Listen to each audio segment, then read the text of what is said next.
guys, I'd like to welcome Totem to Music District for a Groove Theory Masterclass, so give it up for him. Sick. What's going on, everybody? I produce music as Totem. You may or may not have heard of me. I've been producing, performing for about 5 years, producing for about 10. And tonight, I basically want to cover 3 basic things: kick synthesis, snare synthesis, and I want to cover kind of a more complex vocal processing method that I use. It's kind of a glitchy dicer type approach to vocal processing. So just a few things that I'll say first about kick and snare synthesis is Diego and I were talking before the class. You know, when we're synthesizing our own kicks and snares, typically we're not going for an acoustic drum kit type feel. So I make that decision right off the bat. Do I want my drum kit to sound like an analog drum kit, or am I going for the more techie type hits that are going to cut through a mix a little bit more, but it's just going to be different style presentation than your typical analog drum kit? So I make that decision right off the bat. Do I want to sound techie? Do I want to sound analog? Go from there. If I want to sound more synthesized, more techie, more digital, then I'll go about starting to design my own transients. There are, generally speaking, 3 aspects to a kick or a snare. The design process is fairly similar, as you'll see, but there's the initial, some people call it the transient, and then after the initial is the body, and then comes the tail. The human ear, in a very similar way that you perceive the strike of a snare drum as one sound, the human ear will perceive the transient, the body, and the tail as one sound. But we're going to use 3 oscillators for the kick, 3 oscillators for the snare, 2 oscillators for the kick tonight. So even though the human ear is perceiving these as one sound, we're going to be using 3 different oscillators. So let's jump in here. I'm going to pull in a instance of operator into a MIDI track, and I'm going to draw out a little clip, Command-Shift-M, and I'm just going to make this the length of the clip here. So start out with a basic sine wave. And so we are going to start by altering the routing of these oscillators to be in parallel. So that basically means they're not affecting each other. So they're going to be in their own signal. So let's start with we're going to start with the body of the snare first. So we'll start by bringing the initial all the way up, sustain all the way down. So that sine waves kind of has that decay, and that's your snare.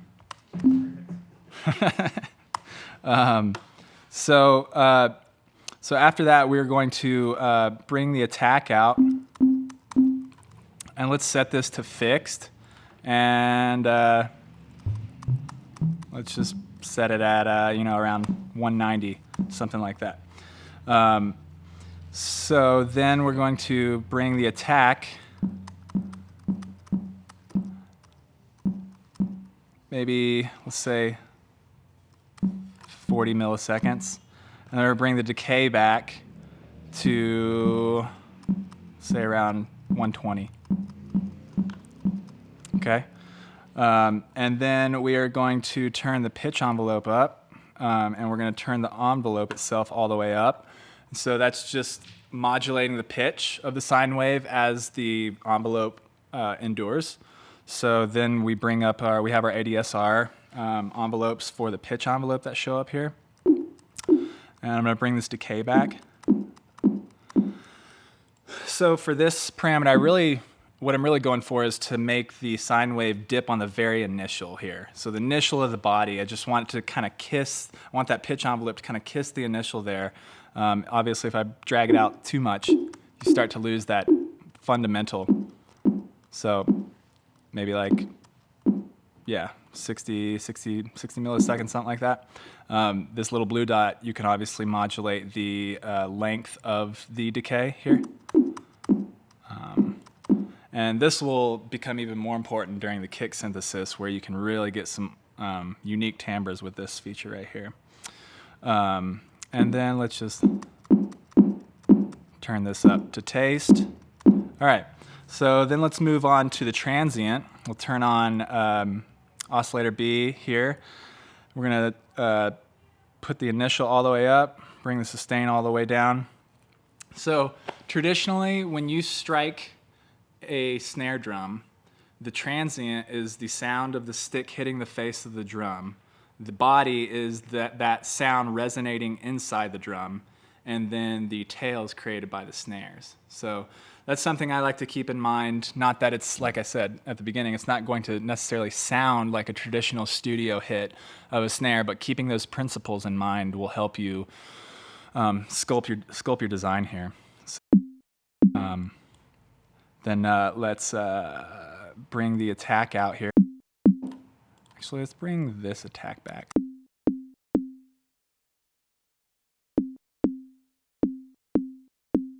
I'm sorry, we're gonna set this to noise looped. So it's going to just be white noise kind of singing out over the body of the snare there. And then we can start sculpting our ADSR here. Let's bring right, so that you can kind of hear how that's emulating kind of the snares on the bottom side of this actual snare drum. So yeah, I don't think all that much about my ADSR of these oscillators during the design. I kind of go through to the design, and then I'll go back, start changing the envelopes of my oscillators here. So let's set oscillator B to fixed mode as well. Let's go to 190. Another thing that I'll do at this point in my design is I have a pitch to frequency to pitch map that I keep handy. And this is super useful because it shows all 8 intervals that each note exists in the frequency spectrum and which exact frequency that note exists at. So if I'm composing a song in G, then I'll look here at G. I'm already, at 190, so I want to pick something around there. So look here, looks like looks like G occurs at 196. So I'll just make my sine wave pitch relevant. So let's just assume I'm composing in the key of G. Then if I drag this body envelope out just a bit, you'll hear that G come out, that tonal aspect of the snare come out just a little bit more.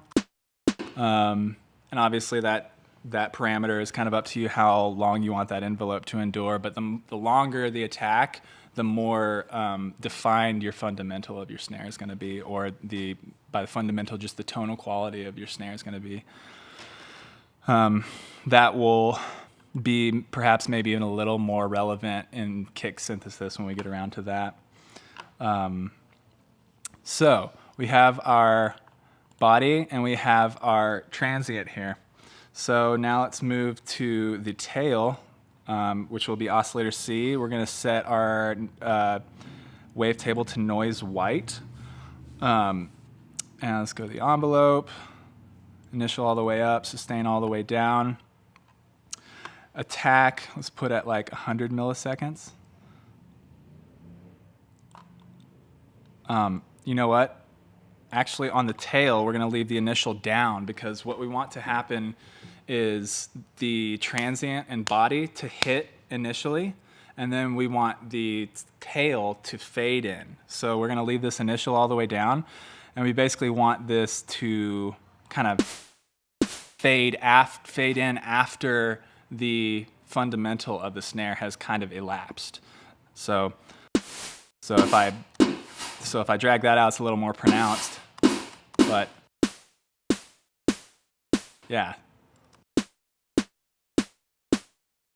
Obviously, you can play around with all these envelopes, and I encourage you to do that. The tools that I'm going to give you here tonight are kind of a foot in the door to kick and snare synthesis.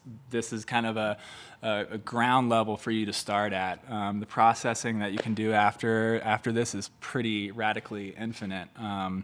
But this will get you kind of in the door as far as a good sounding transient that will cut through any digital mix, any electronic style music. So we have our transient, our body, our transient, and our tail here. So starting to get there, right? Starting to kind of hear the tonal qualities of our snare here. So at this point, one thing I like to play with is the time parameter down here, and what this does is changes the time of all of the ADSR envelopes for each oscillator, so it's a global timing, so you can shorten the global timing for the envelopes or lengthen, and just check out kind of what it does to the quality of it. So that would be making the global envelopes longer, so it's taking longer for each of these envelopes here to elapse, right? And then if I tighten it up here, right, it's just going to make it more of a staccato type snare, which is great for a lot of music, and furthermore, it's great maybe for a certain section of your song.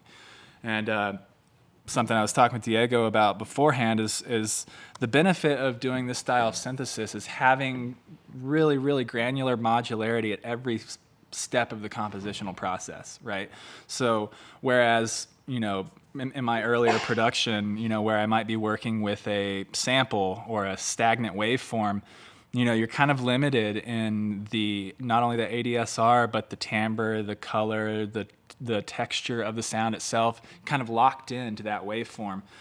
But here, maybe you want this snare to open wide up with some reverb in the chorus and then tighten back up during a verse to kind of offer more dynamic range in certain parts of your song.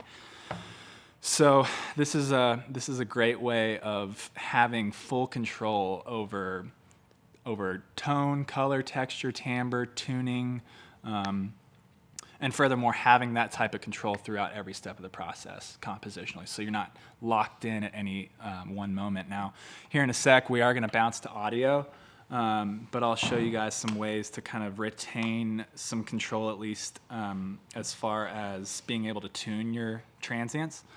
So this is our snare transient.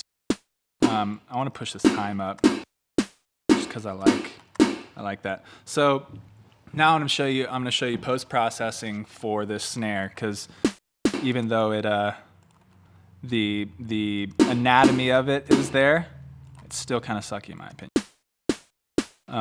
So let's throw some EQ on this. Oop. Let's put a high pass on it, and one thing I like to do here is take this opportunity to kind of highlight the fundamental of the snare itself, which, as I can see here, is 196. So I can use that information and kind of use that for my EQing here. So I know that my fundamental is occurring at 196 hertz. So maybe I just want to duck a little bit of the lows out there.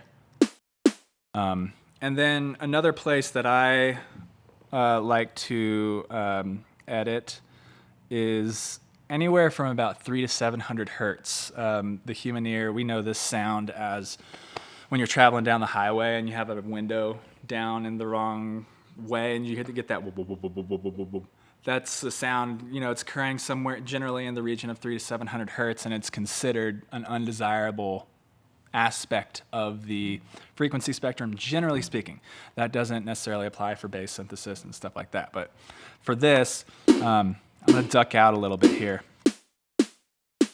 You'll hear, to me, I like to call it an audio shrink wrap. To me, it just feels like it tightens up the mid-lows, and it doesn't allow for any of that mud to really persist in the transient itself. And then I'll take this high shelf, kind of accent that upper end content. So before, after, before, after. Yeah, so it's like, it feels tight to me. It feels, well packaged. So now let's go on to throw a glue compressor. So I'm sure all y'all are well familiarized with this guy right here. Super potent tool for wave shaping your initial, wave shaping your transient. And you can tell right when I turn on the stop clip feature, off. Now if I pull this threshold down, we'll hear that punchiness.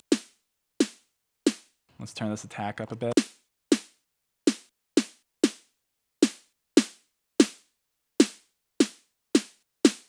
So if you listen to the initial, you'll just get more punchiness, more snappiness in that initial. Without, with, without, with. Let's do this. Shorten this time a little bit, and let's push this out just a hair.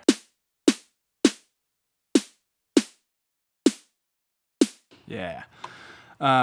So yeah, the glue compressor I like quite a bit. Usually I don't mess with this makeup all that much, you know, maybe 3 dB max of makeup gain, but the attack time, because the transient is such a short transient, the attack time is a pretty pertinent parameter to be cognizant of. So if I make my attack time really short, check that, really fast. So yeah, the glue compression is key. I don't necessarily, it takes a little more tweaking for me when I use a traditional compressor with kicks or snares to get that like initial timbre. So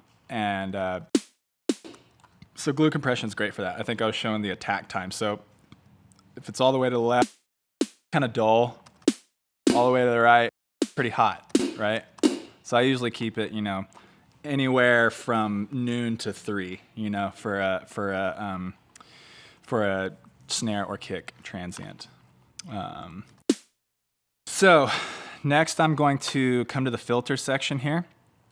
And this is where I'm going to add some mid-upper harmonics, and we're going to do that with some filter distortion. So if we select any other filter algorithm other than clean, we'll see this, this little parameter here pop up, and it's going to be a stage for drive in our filter. So usually I can get, you know, maybe 10 to 12 dB of drive. I'll turn this global volume down. Where am I? Filter. So you hear those like upper end content really comes out. So that's about 11 dB of drive. That's 0 dB. So once I get around 15, 16 dB, it becomes too much. So I like to find where it becomes too much and then just back it off just a hair. So let's see. Yeah, I like that. I'm gonna bring this low cut down just a hair. Yeah, just snags a little bit of that lower end content. All right, so without filtering, with pretty significant difference, pretty significant saturation going on in the snare that's really going to take it from like a more distant transient to like right up in your face. So at this point, most of the times when I'm doing this type of synthesis, I haven't established any type of key of song that I'm writing in or chord progression. So generally speaking, I'm not thinking all that much about what key my stuff is in. And at this point in the design process, I don't need to, because I can use frequency shifter to shift my frequency within a certain range and not lose any fidelity. So I'm just gonna freeze this right here. Create another audio. Let's bounce this out.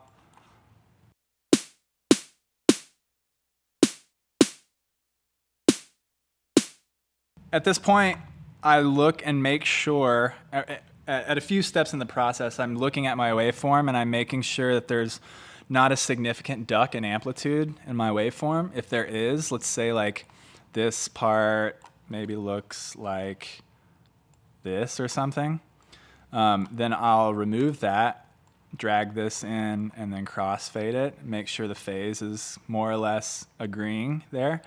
But my waveform, I like the look of my transient there. So I'm gonna stick with it. And the next step of processing I might do is pull up some Totem Verb And what I want to do here is create a nice lush tail on the end, but I want to automate my dry wet and my reverb in such a way that it doesn't just keep decaying.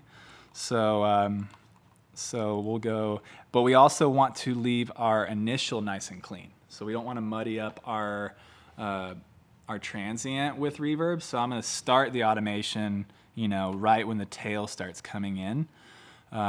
And so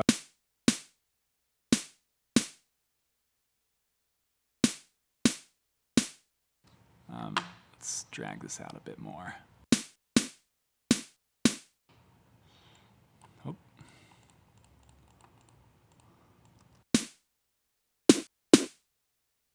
And at this point, I like to Command K, quick key the beginning of the arrangement and just choose a key. I usually choose P so that I'm not coming back up here and going back to the start of my arrangement. Just hit P.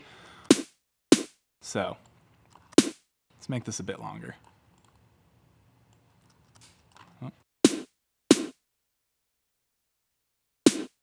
Now, a few parameters on reverb are going to be key to get a nice lush tail. You want to let this upper end content in for the most part. So you want to let, you know, you at least want to have, you know, maybe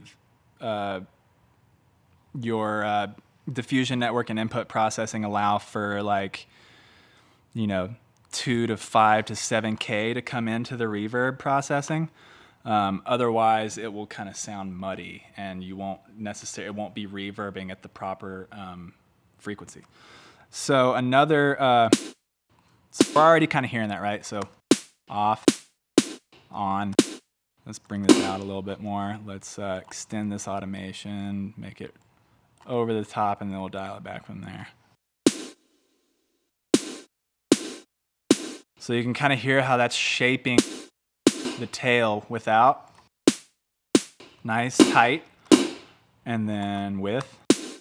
Now, check out what happens when I pull the size down.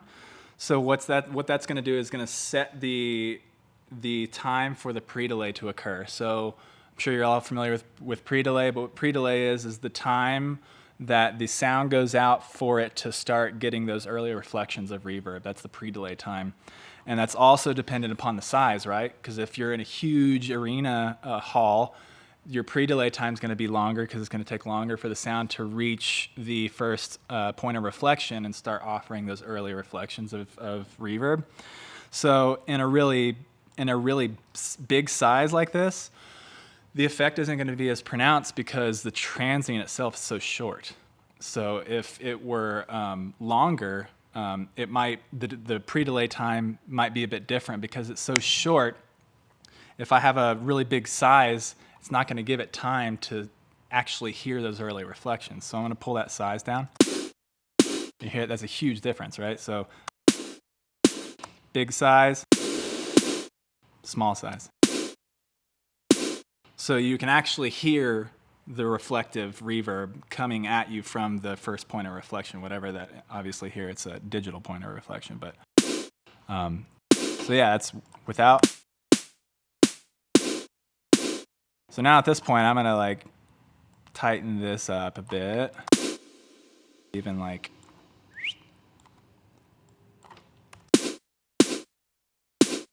because I want a nice tail, but I don't want my tail to extend too far, right? I want to keep the integrity of the snare of my initial idea that I was going for, and then allow that modular control during the composition process. So I want to develop a really cool, lush tail here, but you'll see once we drag it into a drum rack, then you'll have ADSR control over the transient. So if you want to tighten it up, you can. If you want it to be wide open, then you can retain your reverb tail there.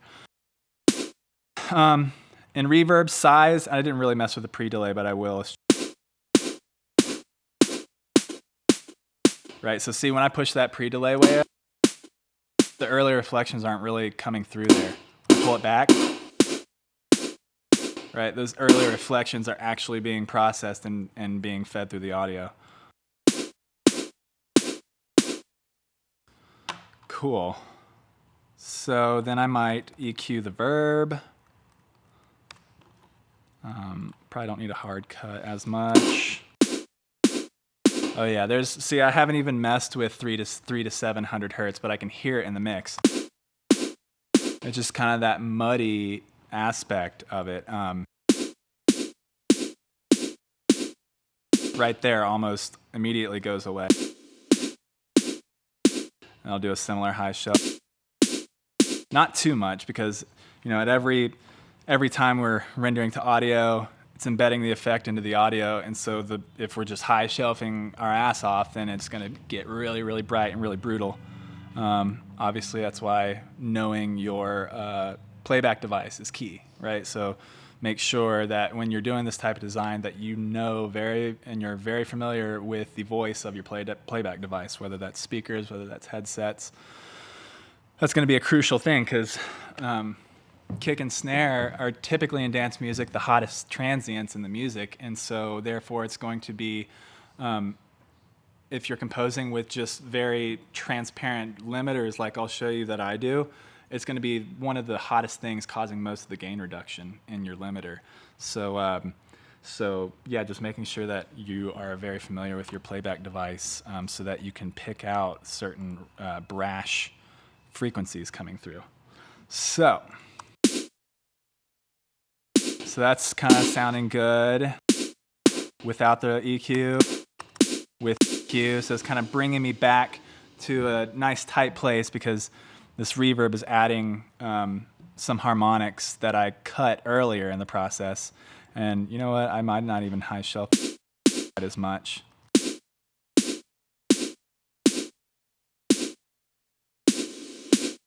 All right. Then, and then at that point, I might multiband just to really, really even dial in my dynamics further. I'm gonna turn the soft-knee off.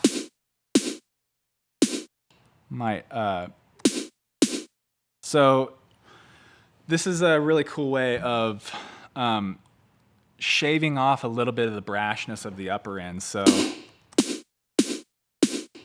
if I pull down the threshold, the upper threshold of my high band here, if I do it a lot, it kind of takes away from the tail. But if I do it just a hair, it kind of rounds off that brittleness of the snare. You hear that? So that's without, it's with.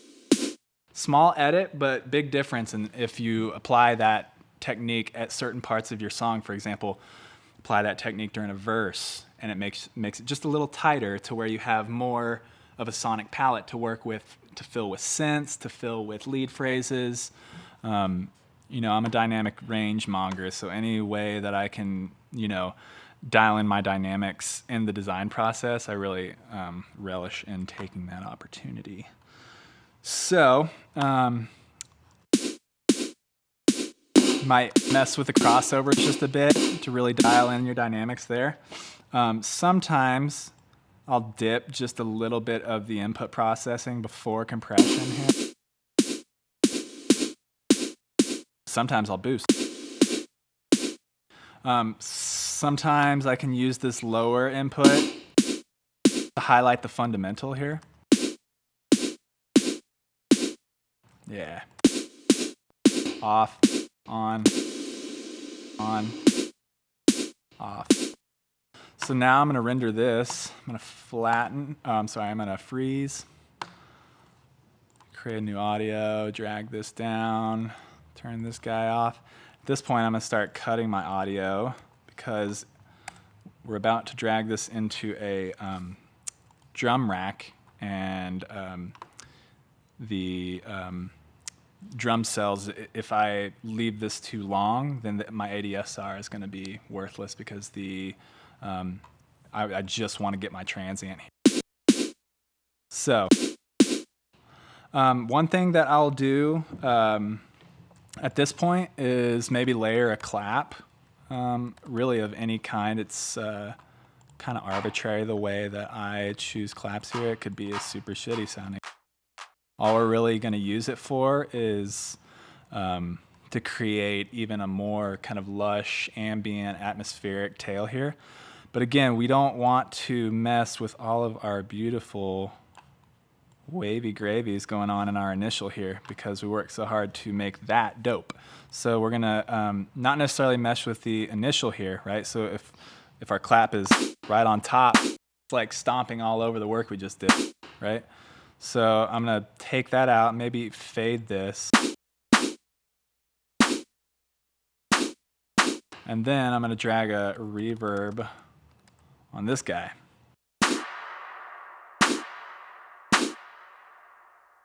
Right, maybe turn the decay time. Yeah, so like without, with, right? Might even turn this down just a hair and maybe even multi-band the reverb here. Control my dynamics even more.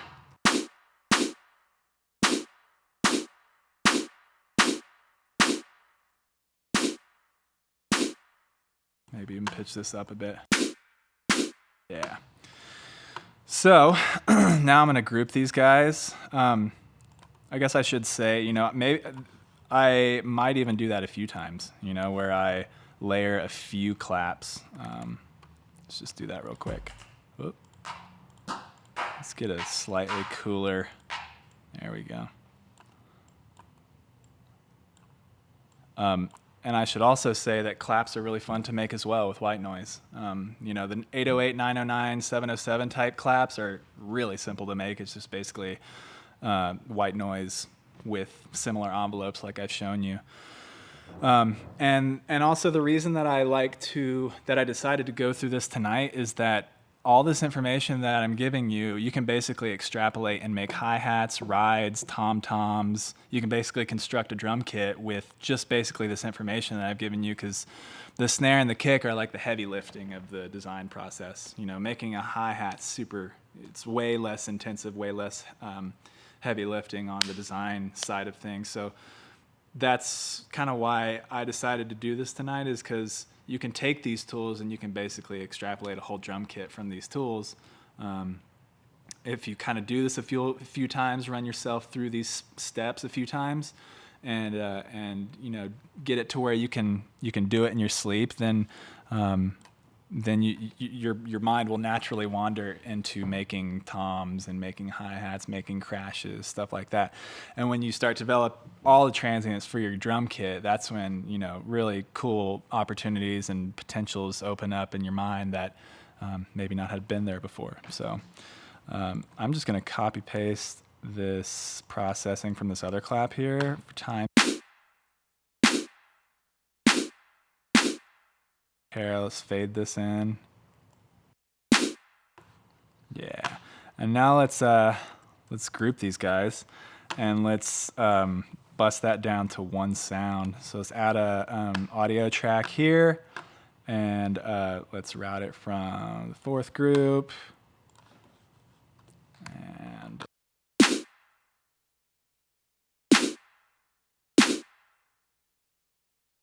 yeah, and let's take a look at our amplitude here, right?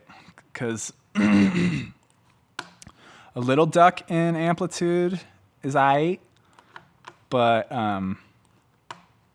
like, you know, this is probably about as low as, you know, something this low I might just go in and take it out and just kind of make sure my phases agree.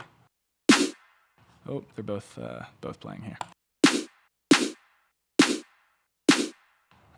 That's one thing you'll notice immediately. If with something as full scale amplitude as this, if two are playing, then the phases will totally cancel out and it'll be like half volume. You'll be like, why is it so quiet? Oh, two are playing. So let's consolidate that. And, you know, our latest reflections of reverb are elapsing like right around here. So I'm gonna cut it right there, shorten our clip, and you know, the super late reflections of the reverb in this style of transient I'm not necessarily concerned with, so I'm gonna just fade that out. And you know, I'm in my mind while I'm designing this, I'm kind of like putting the snare into a mix already and considering what aspects that I would want in a snare. And, you know, there's very few aspects, unless it's like a breakdown or a huge ambient soundscape going on, that I would want that much of a decay on my snares. Just keeping in mind that here in a sec, I'm going to be dragging this into a drum rack. And in some ways, that is going to limit you to how long your actual clip is going to want to be. Because like I said, if I drug this into a drum rack and then I tried to tweak my ADSR features, my release time is not going to actually hit my transient because the clip is too long. So something along those lines is what I like to do. So I'm going to make a new MIDI, and I'm going to drag a drum rack in. I'm going to drag this dude in a drum rack. Let's rename it Snare 1. And let's turn the volume. So on the sampler, it comes native at negative 12 dB. So if I want it to sound exactly like my audio form here, I'm going to bring this up to 0 dB and turn this off. And I'm going to draw a MIDI clip, draw a little note here. Let's just go ahead and make that legato and take a listen. So this is my waveform, and this is my MIDI clip. So I just want to make sure that when I drag it into a drum rack that it's at equal amplitude as it was when I designed it. So at this point, there's a couple of cool things that you can do in drum rack. If I switch my algorithm from one short to classic, that's going to give me amplitude and pitch envelopes, and that's particularly cool. Pretty sure in one short it doesn't have it kind of limits you in the amplitude pitch envelopes. So I like going to classic here, and then so remember how I was saying, like, you know, even if you want it to be tighter, I still designed the reverb into the hit itself, because then I have full modular control over ADSR in my drum rack. So maybe you know, my chorus is grooving along, and I want it to be like super tight, and then in my chorus, I want to open it up. I do that all the time because the more I do this, the more I realize, you know, a good producer, you can generally speaking tell what a good kick and a good snare is just by listening to it from your program files up here. But when you get into the really nitty-gritty aspects of composition and sound design, a kick is only going to sound as good as it does based on the other variables around it, right? So like a snare, yeah, you can hear what a good snare, as far as amplitude and as far as like EQing, packaging of the sound, you'd be like, okay, that's a reasonable snare. But when you're actually in context, a snare is only really as good as it is because of what's around it, because of the sonic landscape of what's going on around it. So again, having this type of modular control throughout the compositional process, yeah, I promise it will up your game significantly. If you're into the more kind of like bass realms, techie, neuro presentation of electronic music, trying to make those styles purely with analog drum kits, I would say is kind of short-fallen, because doesn't matter how hot of a snare shot you get from the best studio with the best microphone, I would wager that this style of synthesis for bass music, for the more minimal techie electronic genres, is going to hold up in a mix, and is going to not only hold up, but like I was saying earlier during the open mic, it's going to make your other synthesis design styles up their game. Because like I said, the kick and the snare typically are going to be the loudest parts of a song. So if you master those design processes, then all of your other design processes are going to have to like come up in amplitude and presentation to meet that full scale kick and snare. So this is kind of like the foundation of electronic music, from which then when you start exploring bass synthesis, once you have full amplitude, full scale hits, you'll be like, oh my God, I have to, like if you were to drag these into a song you're working with right now that had pre-sample patches, this would probably like blow all your other sounds out of the water initially. It'd be really super hot, and you'd have to tame them to make it sound right. But likewise, if you start at this design process, you start from the fundamentals, then everything else that you build on top of that is going to have to kind of like level up in its design process and in its mixing to compete with these style kicks and snares. So, all right, where are we at? So we're in a drum rack here, and one other thing that we can do here is put a little high pass. And at this point, I don't want to put too much resonance on the fundamental here because we pretty much highlighted that tone pretty well. But I will low cut it maybe at like start losing that. And let's add a little drive to it. Let's turn the volume back just a hair. Yeah. And so, you know, the further and further down the process, the design process you get, the more incrementally small edits become. So if you remember, I was putting like 15 dB of drive, 10 steps ago during this snare hit. Now, can maybe get away with 4 or 5. Another cool thing that I like to do is use the pitch envelope here. And this is similar to the envelope in Operator, the pitch envelope in Operator, but this is kind of a pitch envelope for a waveform in drum rack here. So if I turn the amount up just a hair, I don't want to go super wild with this. And I pull the decay back decay back just a bit here.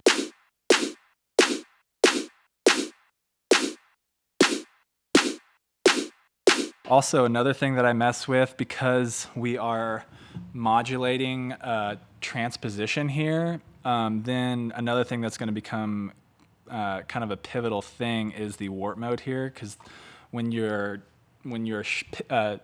pitch shifting a waveform, then the warp modes become a crucial thing, because each different warp mode is going to offer kind of a different interpretation of the sound itself. So let's check that out. So that's not good, right? So that sounds tight, but you can kind of hear, right, that sounds muddy. I honestly never really use repitch all that much. Did anybody here use repitch as a warp mode? I don't really use it much either. So, but beats, tones, textures, complex, and pro, all are going to offer just a slightly different interpretation of the hit itself. So play around with those because you can get some really unique results. And just similar to how you would have these parameters pop up here, you also have those in drum rack right here. So grain size, flux, some of these might change per warp mode, so like grain size on tones. But all right, so let's go. You know what? I'm gonna choose like complex. So one thing that pitch envelopes really do to highlight and to punch through a mix is, obviously it's modulating the pitch, but it's doing it on the initial, if you can hear that. So it's just scooping down and modulating the pitch very quickly. And on kicks and on snares, and sometimes on, attacky, plucky synth hits, you can get some awesome results with just pitch envelopes. That can totally change up the timbre and presentation of your hit quite a bit. I'm just going to mess a little bit with the ADSR here.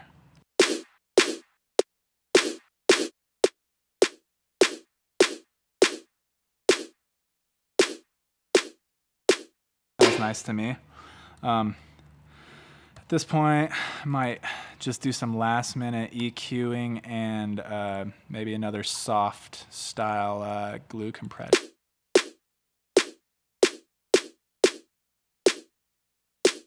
And I'm doing my best tonight to stay in Ableton, but this might be a point that I go into Pro Q and listen to each frequency band, really listen to my fundamental, listen to my tail.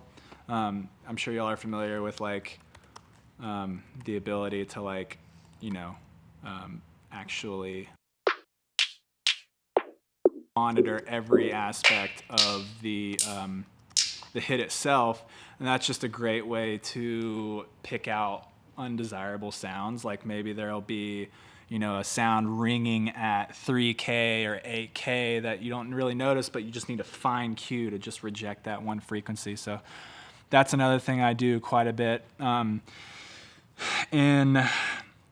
can't remember what the name of the chart is, but it's a good thing to look at that basically shows how the human ear responds to each frequency at equal amplitude. So basically, to make a long story short, it would take a shit ton of bass frequency to damage our hearing. So the human ear is not that sensitive to bass frequencies. A lot of that is due to the algorithmic nature of the frequency spectrum. So like from 0 to 100 hertz, there's X amount of frequencies, and as you go up the frequency spectrum, the frequencies are more and more tightly packed together. So there are certain aspects of the frequency spectrum that you want to keep in mind when you're designing. For example, the human ear is most sensitive to 3K, 3.3K. Which is interesting. Also, that this is the frequency that babies cry at. You might have seen this in if you've researched this at all. But we're most sensitive to the frequency that babies cry at, which is 3.3 kilohertz. And so that might be something I take into mind. That's not something that I make a general rule by. Like I don't cut all my sounds at 3.3. It's just something that I keep in mind during the composition process, because God knows we've all heard those producers on big sound systems that don't know this shit, and you're just like, oh my God, it's too much. I have to put on earplugs, or it feels like it's damaging my ears. Granted, some of that might be front of house, but I've also distinctly heard producers who don't necessarily aren't savvy to the sensitivity of our human ears to certain frequencies. Another one, a typical de-esser, is basically just a dynamic EQ at around the sibilance that S's occur at is anywhere from 5 to 8 kilohertz. So you can either drag on de-essers, or you can put notches on your dynamic EQ with a threshold, maybe 3 to 5 dB of gain reduction around 5 kilohertz, 8 kilohertz to reject that sibilance when it occurs. So why I was talking about that, I don't really know. But let's get to a kick now. So does anybody have any questions on snare? It's pretty straightforward. Yeah. So you started with a sine wave, right? Yeah. This is basically sine wave and white noise. So the body is a sine wave. The transient is white noise. Looped specifically is the algorithm or the wavetable and operator, and then the tail is white noise as well. So that's just 3 oscillators working in tandem to create that one hit right there. Like I said, when I'm doing this type of design, I typically haven't done any type of composition whatsoever. I'm just focusing on this design. But I noticed that, as you'll see, once I start going through the kick synthesis, like once you get a dope kick and a dope snare, like it feels like a big majority of the work is done, because then when you start adding bass over that and start side chaining to those great sounding transients, it feels way easier to get to a place that's like, all right, this song's badass with way fewer tracks, right? So like, I've bobbed my head for hours on end just on 3 or 4 or 5 different tracks in Ableton, but because my kick and my snare are at full scale that I know that they can be. And another kind of guardrail that I've developed is, let's go into, just real quick, let's go into my master. And if you look here on the Ableton limiter, the snare itself is like, that's creating maybe 5 dB of gain reduction. And, some more novice students that I work with, they'll be doing, a bit of dynamic processing on their master when they're composing. And I always discourage that, because you want to retain all your dynamic range possible and don't want to narrow your sense of possibility when it comes to dynamics before you start mixing. because then you might shoot yourself in the foot with huge bass wobbles that you spent hours on, but it's being routed and processed through, say, a multi-bander on your master, and then you're limiting your dynamic range before you even move to mix. So my rule that I go by, and I've talked with Bill Gates, I've talked with Bill about this, and I was talking with Kyoto last night about this as well. 6 to 8 to 9 max dB of gain reduction in the composition process is what my guardrail is. So when we're talking about amplitude or we're talking about volume, how hot can I produce this kick to be? How hot can I produce this snare to be? My guardrail is 6 to 8, maybe 9 dB of gain reduction on my master limiter during the composition process. Right? And that's important for just the composition process itself to know what your guardrails are. It took me the longest time to I was just kind of noodling in space, it felt like, as far as mixing a kick or mixing a snare to be absolutely as best as it could be volume-wise. I was kind of wandering in the dark before I developed this process, but at the same time, this process is only as potent as your ability to mix your music and to that doesn't mean that you won't mix during the composition process. So in as far as getting levels right, you want it to sound as good as it possibly can, minding that 6 to 8 to 9 dB of gain reduction on your master limiter. But when you are finished with the composition, that's when you want to take your limiters off, cut all your volumes in half. That's why I don't do any automations on my faders here whatsoever during composition. I'll keep those completely clean. If I do want to automate volume, I'll do it with a utility, do it with a filter, do it in other ways. But I'll keep those clean, and then I just cut them in half when I start to mix my music so that I don't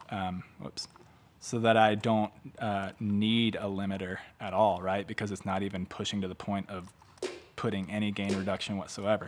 I'm not going to do that right now, but that's something that I wanted to go over specifically with kick and snare synthesis to give you an idea as to what your guardrails are, because it can kind of feel like getting lost in the dark a bit if you aren't familiar with exactly how loud can I produce this kick.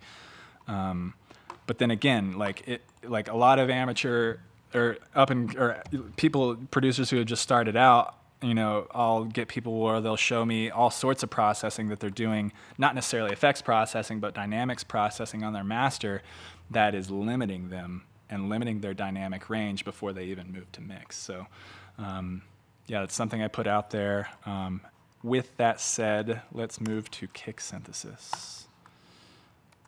So I'm going to pull up an instance of operator again. And let's make a MIDI clip. And so on the first oscillator, we are going to come to fixed mode. And being at that, we are making a kick. Let's make it a little lower. Let's make it hit.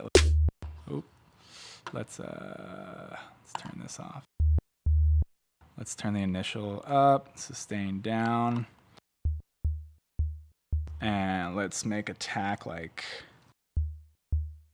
150, something like that. Decay, let's bring down to maybe 60. Let's push this up a bit. And let's turn this pitch envelope up all the way on, all the way up. And let's bring this decay time down and listen to how this is going to color the sound. So to me, pitch envelopes are a little bit more potent in kick design than snare, just because they are. I'm not sure.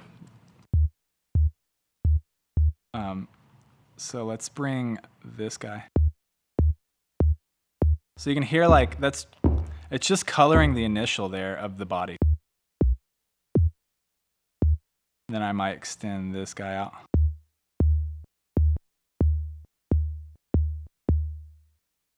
This might also be a point in the process where I decide, do I want to make a kick drum or do I want to make an 808 kick?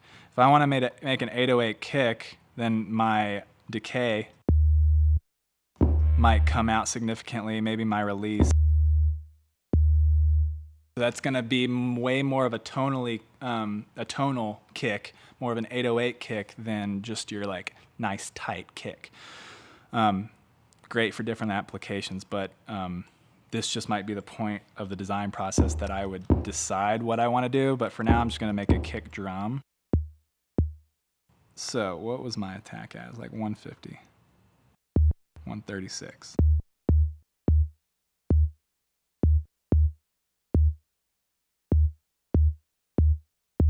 All right, so our pitch envelope's on. So adjust this just a little. And the peak's not usually something that I mess with this peak parameter here with my snare all that much, just because I'm not looking for that depth of modulation, pitch modulation. But for the kick, you know, like for like your Euro club type stuff, like you get like the, you know, that type stuff where it's pretty heavy. You know, for like side bass type stuff, that might be the direction you want to go. I like for a little less. I like to just kiss that initial, so it's not like super pronounced. So now let's move to oscillator B. We're gonna do noise looped, and let's fix this. Let's say like 300 here. Let's put the sustain down.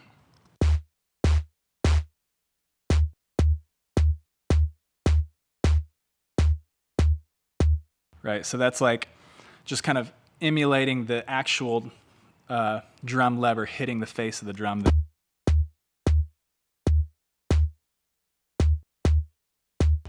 Let's come back to the pitch envelope here. And now is another good time to check out the time. You hear how that is elongating my fundamental there? So that tone is being kind of brought out, and then here it'll be kind of suppressed. All great for different purposes. I like to have positive percentages in the time, because if I give myself that space right now in the design process, then I can take that away when I drag it into a drum rack. Then I have full ADSR capability there. So if I want it to be tight, I can. If I want it to be long, I can.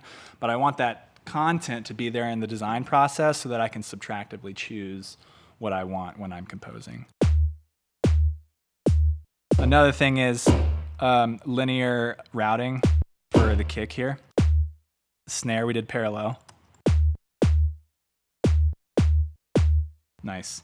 So as you can see, like the big difference in the design processes for snares and kicks is really the frequency here. It's very similar in the envelope shaping, as far as pushing your initial up, dragging your sustain down. And so, you know, it's once you master one, it kind of leads to the next. These design processes are pretty similar. So let me just mess around with this just a little bit.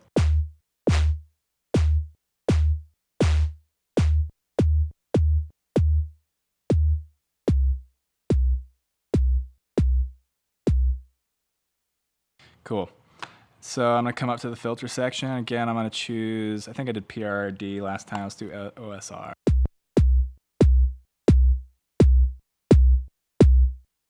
Yeah, so you're just building the harmonic character of the kick here. It's only 7 dB of filter drop. So that's like max drive right there. I like, 9 dB. Let's pull this volume back just a hair. Let's see what the time, global time does now.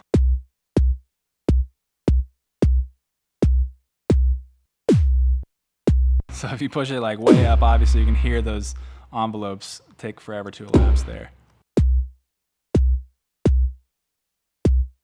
I'm gonna make my white noise much. And let's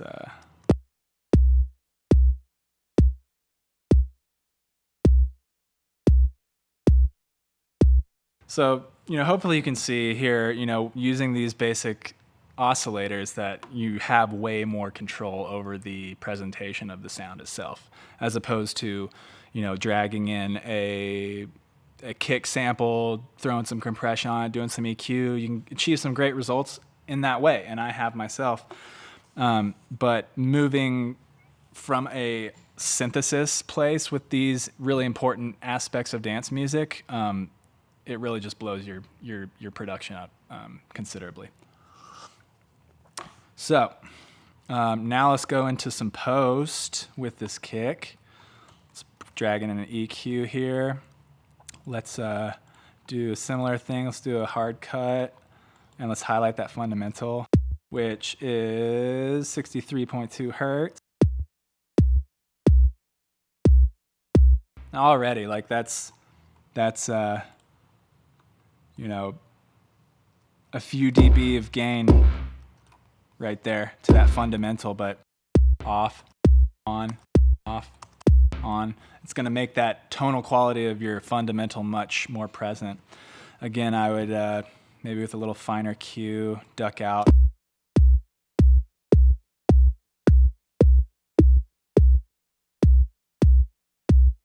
Duck out some 500 there, put a little high shelf. You can usually get away with more dB of EQ. And if I find myself going over 5 dB of additive EQ, I'll usually reach for my saturator, because EQs in a lot of ways are primarily meant to subtract sound. That's what they were originally made for. It doesn't mean you can't add certain frequencies with EQ. But if I find myself pushing anywhere over like 3 to 4 to 5 dB, and it's not part of the design process, like I might put like a huge notch in like something like this to add phase. But if it's not part of the design process, and I find myself adding 3 to 5, over 5 dB of additive EQ, then that's when I'll reach for my saturator, saturate it, and then subtract whatever frequencies were added in the saturation. So let's just do that real quick, see what happens. Let's go with soft clip on. Let's take out maybe 3, 4 dB. 9 dB, you start getting that more resonant punch, not digging that. 5 dB. Another guy I like quite a bit is the Wave Shaper.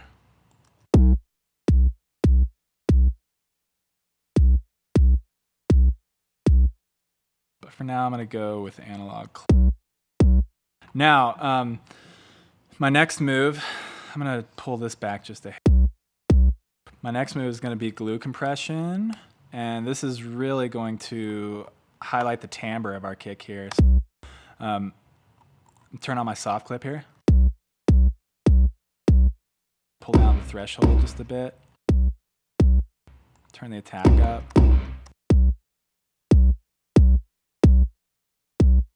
What I usually like to do if my makeup's on 0 and I pull the threshold back just a bit, because in my glue compression, I want to catch those super hot wave heights, cut them down just a bit so that the softer parts of the kick can come through with it. So that's kind of why I'm pulling out, 2 to 4 to 5 dB. But if you find yourself with upwards of 5 dB of gain reduction and your compressor here, chances are you're squashing, and you might want to rethink your approach there. So yeah, my snare and my kick, I always try to stay under 5 dB of gain reduction in my compressors. Otherwise, you're kind of nullifying the work that you put in. So, oh, you know what? One thing I didn't show you with the snare, which I'll do here in a sec, is just the ability to change the key with a frequency shifter. So, this is probably when I would bounce this guy out to audio. So let's freeze this guy, add an audio track, drag this down. Let's turn this off. You know what? There's a few things about this I want to change. Let's unfreeze this. Let's mess with this guy just a bit.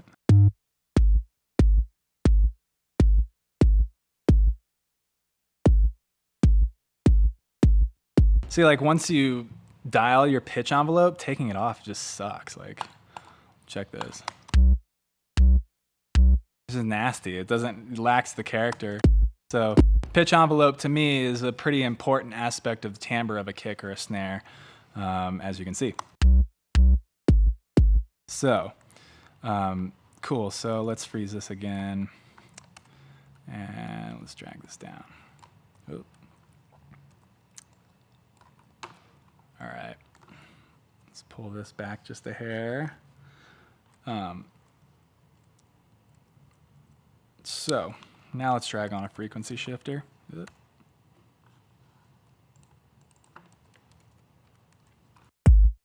And I never touch the chorus knob up here because it will start aliasing your transient pretty quickly. So am I on the right track here? Oh, we have them both on. Right, so it like starts distorting your stuff pretty quick. But this fine knob will allow you to tune within a certain range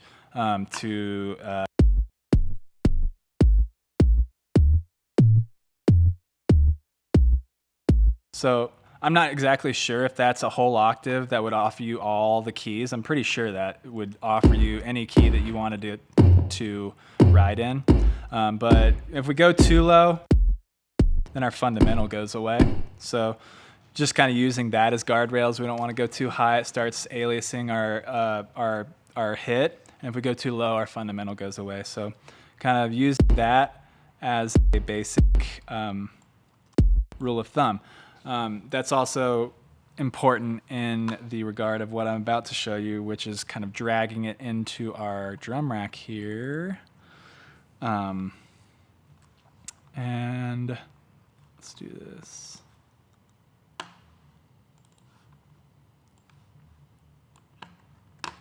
Let's rename this kick 1. And let's, you know what I forgot to do is put a fade on this. So I've had times where like I won't apply a fade and I'll get clicking when I pull it into sampler because it's just stopping. The clip is stopping immediately and it will make a little click. So if you do hear that, just know that you might want to adjust the stop time of your clip before dragging it in or apply a fade before dragging it into drum rack. So let's hear where the content stops. Like if I drag it too much, it's going to be, you know, noticeable. We don't want to compromise our waveform at all. But it seems to fall out right about there. So we'll do that and then we'll drag it into a drum rack. Rename this kick 1 and turn this guy off. Let's turn this back on. Let's come to 0 dB here. And let's do one more thing before we pull it in here. Let's bring it to a full scale.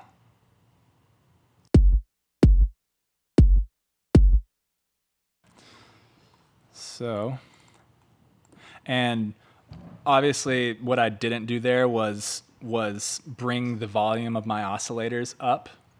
And that's one thing that you'll want to do throughout the design process with snares and kicks is play with the volume of each oscillator for your transient body and tails, because you'll get different presentations of it by doing that.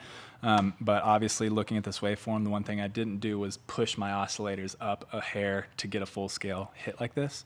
So now, let's drag it the freak in. Kick 1, set this to 0, turn this guy off, turn him back on. Oh, and I still have some processing here. And I'm pretty sure I was doing that on my snare. So what we can do is just drag this. Come on. Drag it onto the snare there. I don't know why it's not moving over. And then let's take a listen. Right, so those are like reasonably workable transients to at least start off developing a beat. So one thing that sometimes I'll do is explore with a little more drive. Just see what I can get away with. Oh, is that on the? Oh, that was on the snare. All right, so let's see right here. Oops. You know what I'll do? I'm going to erase this. I'm going to make a kick, and then let's push this. So if I go too much over the top, maybe that's what you're going for, which you can get some pretty awesome distorted, type sounds going on there. I usually err on the side of like going up until you start to get some resonant drive and then just pulling it back just a hair. And there, another thing to keep in mind is like, if you have resonance, even if you're all the way up or if you're high passing and you're all the way at the bottom, adding resonance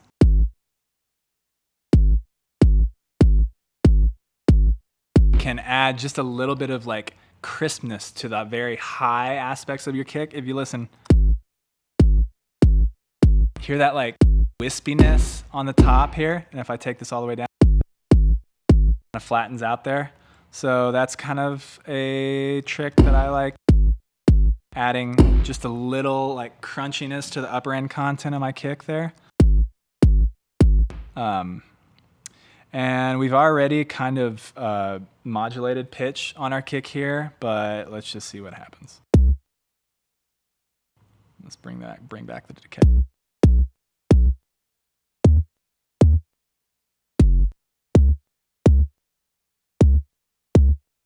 Sometimes I can get cool results by pitch modulating twice. Not today, though. So that's kind of the balls of kick synthesis. As I said, you can take these principles and extrapolate them out into wild renditions of these transients.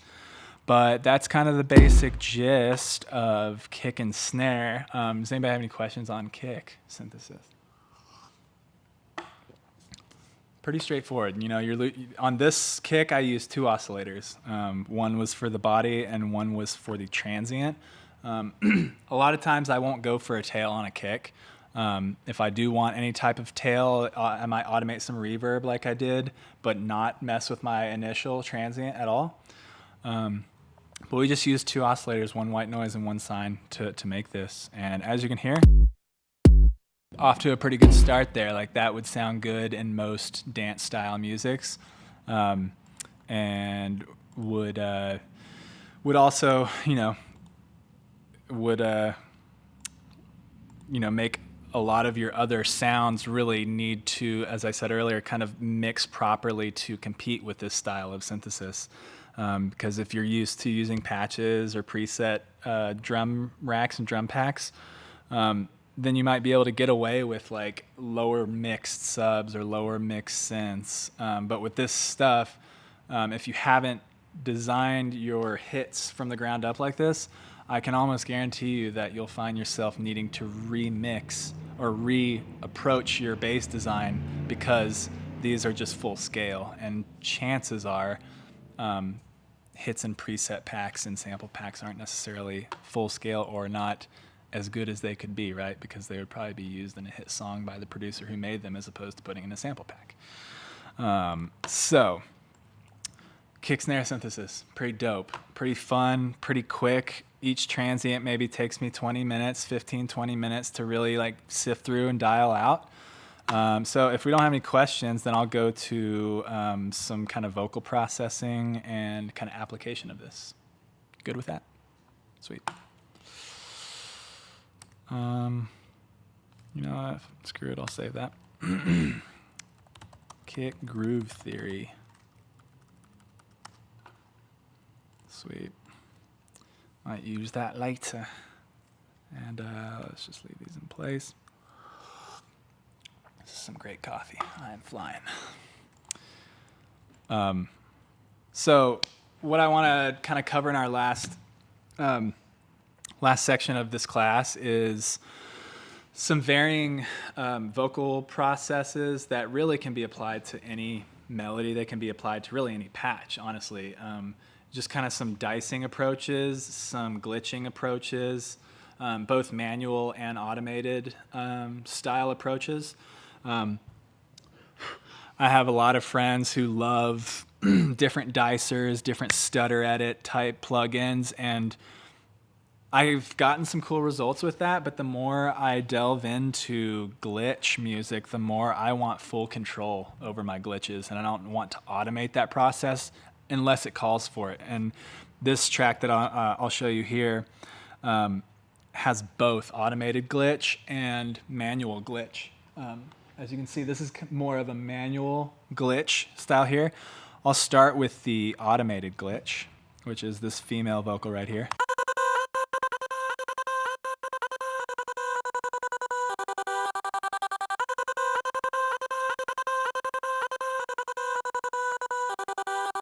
Right, in context.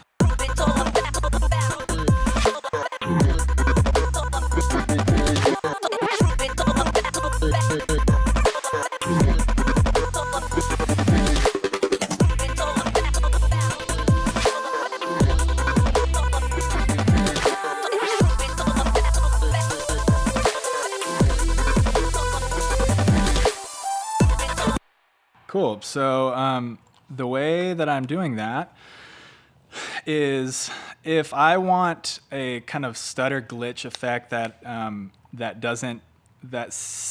is more broad in its stroke, more broad in its edit, I'll use a trick that I'm sure some of you here have used. I think you said that you used this trick. So I'll take an auto pan, turn the amount all the way up, turn the shape all the way up so it's more boxy than sine wavy, and turn the phase all the way up so this makes it mono. It's not panning left and right, it's dicing audio and mono. And then a crucial edit is this shape right here. So if you look at, you can kind of see it. If you look at the shape that's going on here, if I come to a downward saw, you get that nice 90-degree angle there. If I come to sine wave, it's kind of rounded off there. So the volume automation is going to gradually automate there. So it's not going to be on off. It's going to be more gradual. So that's why I come to this filter shape. And then I will typically, sometimes if I want to do like an edit like this, whoops, that is not, let's just drag this down. If I want to make an edit like this,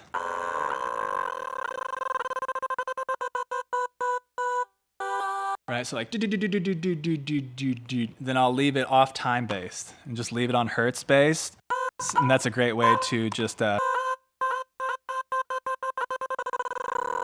great way to dice audio off of the grid. So you can do kind of different style effects with that. If I want to make this female vocal in certain 16th notes, 32 bar notes, then I'll turn it to time based. And now that's just singing in 16th notes. Right, so that's cool. But another edit that I'll throw over top that is I'll duplicate it. And if we are in even time divisions, like let's say this first one's on 16th, the second one is on 8th notes, and then we turn this offset to 180, so it's inversed 8th notes. So right, so you can get different like interpretations of the stutter itself. And now we're starting to get more in the direction of stutter edit or some type of external third-party plugin. So if we group these, come to our macros, I might macro. Like one thing that I like to do is like. So I'm just taking the amount of my second auto pan there and turning it all the way off so it's going straight to 16th, and then sometimes it's doing the offset 8th note, inversed 8th notes. And if I turn on my metronome here, let's turn up the volume.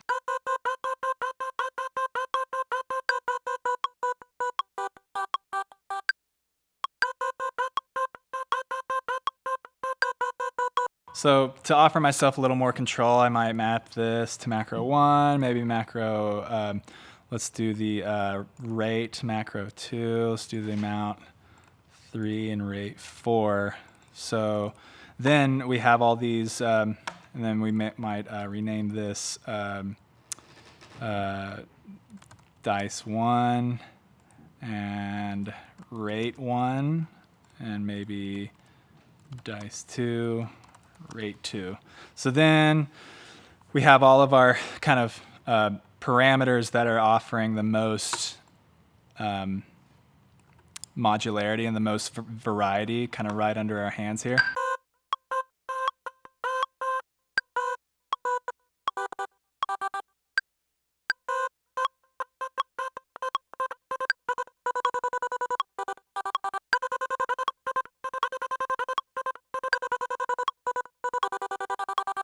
So that's like a tool that I would save that rack as I have, and this Totem Auto Gate is what I use quite a bit for audio dicing and to achieve this glitch type stuff. So as you can see, the waveform is consistent here, and all the editing is occurring post. And in some ways that's cool. In some ways that's what I want to do. If I want more control over the glitch patterning that's going on, more variety, that is when I'll go in and just manually glitch it out. So let's take a listen to this. So I'll play the original waveform. This is a collaboration with my buddy, and he sent me this waveform, and I was like, all right, that's cool. It sounds a little hyphy, so I want to like mess it up. I want to like dice it up and just make it sound illegible as far as the words that are going on.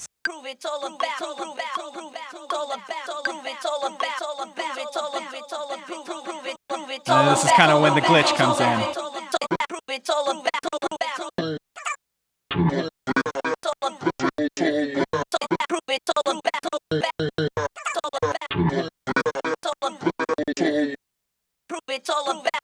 We put that in context. Let's listen to a bit of the original.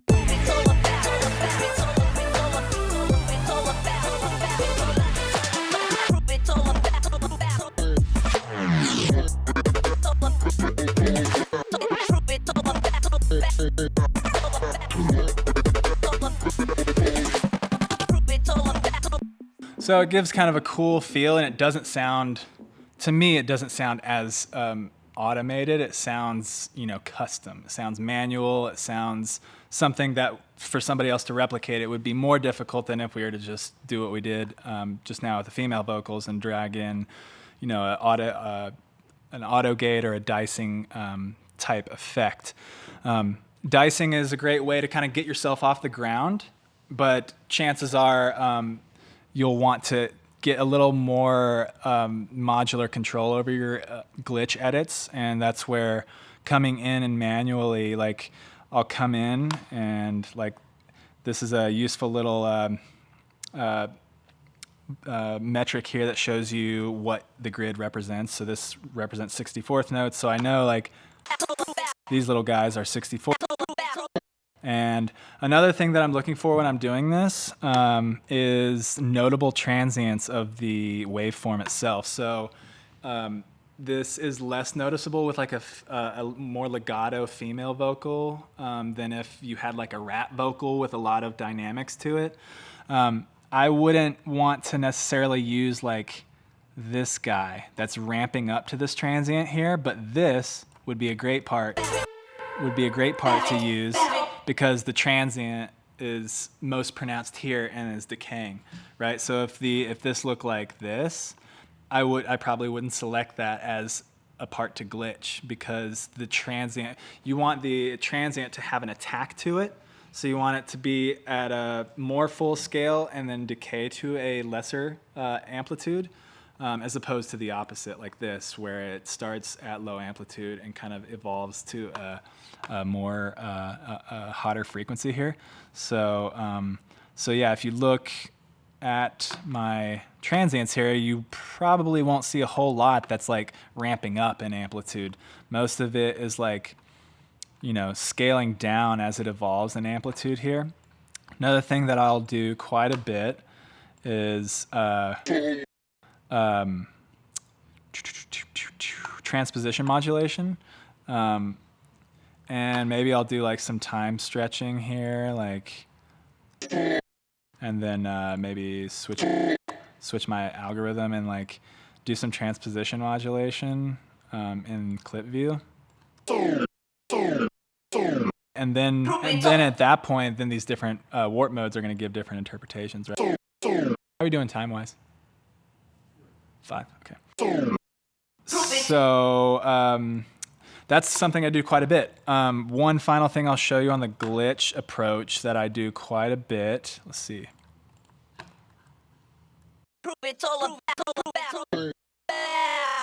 Right, so I'm glad that we have stereo imaging on these speakers. Otherwise, you wouldn't be able to hear this, but as I'll do panorama edits with my utility here is to where it's like sweeping across the stereo image to the listener, which can be a great effect to use in this regard. Another thing that I'll do is like stagger the left right of these little hits, and then it just sounds like it's like stabbing at the sides here. I'm not sure how pronounced this will be, but let's. So it really gives a depth as opposed to this. Right, you can hear that depth that comes out when you kind of use the stereo image of the sound in a different way. And maybe I wouldn't do hard left, maybe I'd do, almost hard left and right for something like this. But that's another thing that really helps glitch quite a bit. If you're just coming right up the center with your glitches, sometimes that can wear the listener out and their attention will go elsewhere in the song. But using your stereo image to really stab these type phrases is great. One more thing I want to show you is in Serum, and if you don't have Serum, you should get it. Steve Duda is a genius, and so many things about this program are incredibly potent, as I'm sure you know. So to demonstrate, with the dicing, what we've been using is volume automation or volume modulation, right? So it's the volume of the waveform or the MIDI track is being is being modulated in something like the female vocals, right? So the volume is going completely off and then going completely on. But what this technique is going to do is use distortion to modulate the signal. So let's drag an instance of Serum on here, and I'm not going to go for a super wild sound. I just kind of want to demonstrate what's going on here. So let's just go to our basic shapes here. Let's go to, I don't know, square. Let's turn the unison up. Let's come down. And let's come to our distortion module here. I'm going to go to X Shaper. And what the X Shaper is going to do is it is going to crossfade between the edit A and edit B signals. So what I'm going to do is edit B, I'm going to turn all the way down. And so effectively, edit B is silent and edit A is on. So then I'm going to take an LFO, drag it to my drive, turn the envelope all the way up, and make a ramp out of this. And now it's going to be stabbing, but it's not going to be modulating the volume. It's going to be modulating distortion, but it's going to offer a similar effect as dicing. So if I turn this up, right, and then this is going to be your depth of modulation right here. So I can give you an example of this in context that I did this on, because you can just get some nasty stabs, specifically synth stabs. Where is my guy? Where you at? Let me first unsolo this guy. Come on, where's your rude solo? There he is.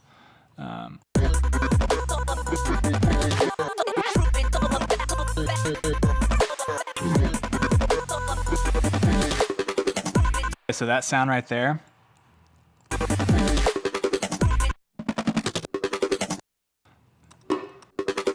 So you can kind of see this used to be either a saw or a square. Yeah, it looks like it used to be a square.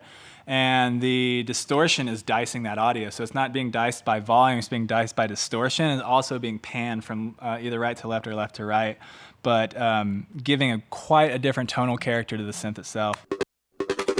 Just way more aggressive. So, so let's go back to my instance in Serum.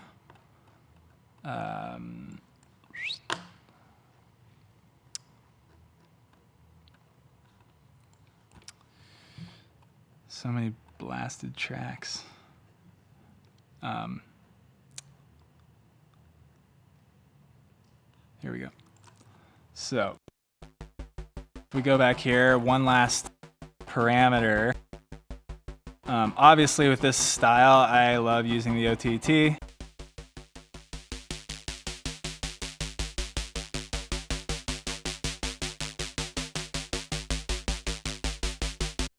And then edit A is basically going to be the dry wet for your distortion. So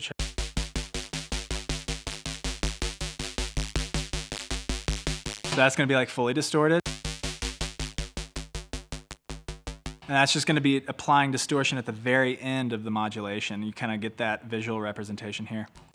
So it's like, you can see it's applying it to the very edges. And that's like fully saturated.